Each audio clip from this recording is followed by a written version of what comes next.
I've done a video on this in the past, but I've gotten so many questions about this lately, particularly on my podcast, The Let Off. Check it out. And thank you for everyone who's been watching and sending in questions to that. It means the world.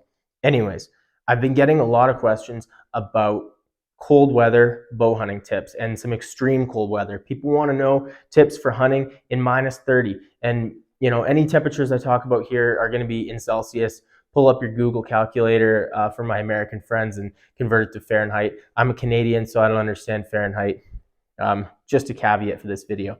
So being a Canadian, I've done a lot of cold weather hunting. Pretty much all of my November and even some of the Octobers that I've hunted here in Alberta are extremely cold. Not only that, I've traveled up into northern Canada above the Canadian mainland. I've hunted out of Cambridge Bay, Nunavut. You can Google that place as well. That's where I shot this wolf and my muskox, and that was a bow hunt. So I've learned a lot about hunting the cold weather. It's something I've grown up doing. I picked up some really useful tips along the way that I want to share with you guys. The very first thing to consider when you're hunting in cold weather, and I'm talking below freezing, like well below freezing, minus 15, minus 20, minus 30s, these are tips that are going to help you. Right around freezing is not considered cold weather hunting to me. We're talking deep freeze. The very first thing is if you're hunting in this weather, you're going to be bulky. You're going to have a lot of clothes on, and that can present some issues when you're shooting a bow. There's two particular areas that you're going to see issues. One is in your bow arm. So I'm a right-handed archer. This is my bow arm. There's a lot of bulk on my clothing right here.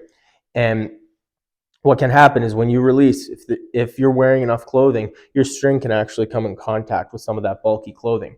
And that can seriously impact your flight. It can completely ruin a hunt. You could miss, you could wound an animal. It's a really big deal that you figure this out beforehand. So there's a couple things to mention here.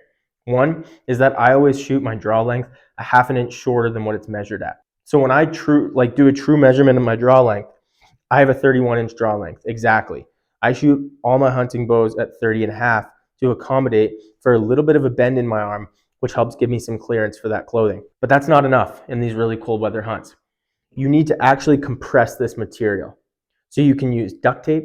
You can use, like your wife or girlfriend will have hair elastics everywhere, I'm sure. Take 2 or 3 of those and you can compress that material quite well with those. I've done that in a pinch. I've actually bought a compression sleeve, like what basketball players often wear, and I've cut it down to size and I just keep it in my truck. And when I'm on these cold weather hunts, I get all bundled up, and the last thing I do is I slide this compression sleeve over here, and it keeps things out of the way. But the other thing is that the bulk up here in your chest area can cause a big issue as well. And there's less you can do about that. It's just something that you really need to be aware of. For that reason, shorter axle-to-axle bows can be beneficial in extreme cold hunting if you're always shooting wearing a ton of clothing, because that tighter string angle of a shorter axle-to-axle bow is going to present less of an issue in terms of contacting any bulky clothing that you have around your chest and neck. Again, there's not a lot you can do, so you just have to be very aware that that's a potential issue, and don't just go start shooting without thinking about that. The second tip is do not shoot with gloves on. I don't care how cold it is. It was minus 55 the day I shot my muskox, and I dropped my gloves and took the shot. Your hands will be okay. As long as they're not exposed for too long, take your shot, get your gloves back on. But you are not going to shoot your bow properly with gloves on. Simple.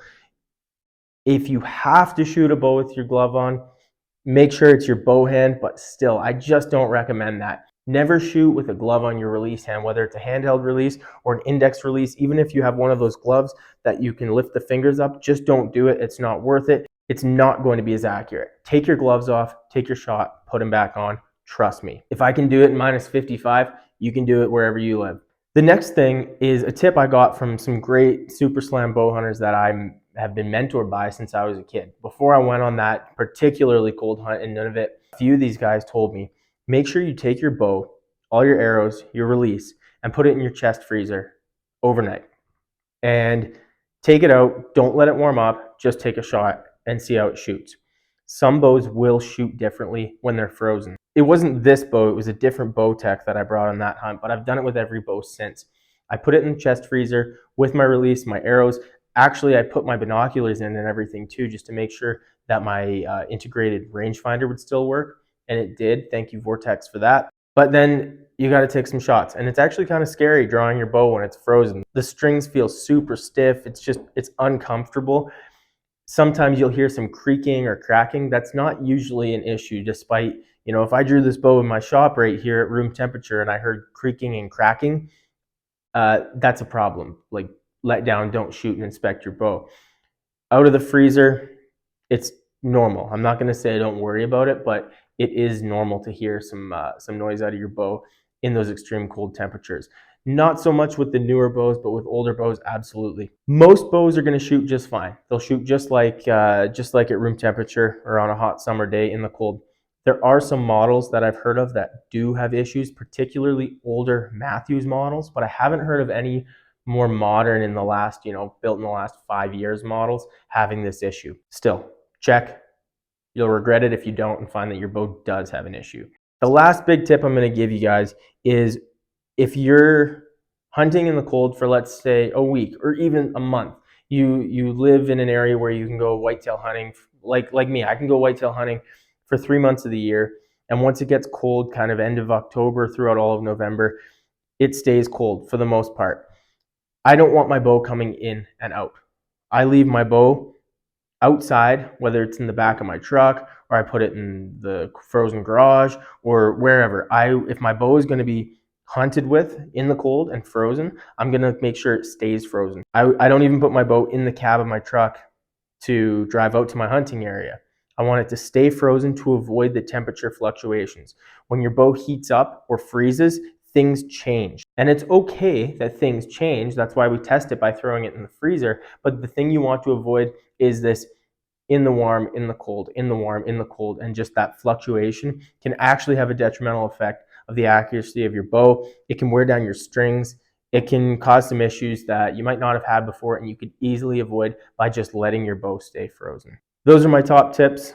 I've got plenty more. If you guys like this, I'll do another part 2 on extreme cold weather hunting tips. But those are some really key ones that'll help get you started and hopefully help you avoid some issues on your next really cold bow hunt. Thank you guys for watching.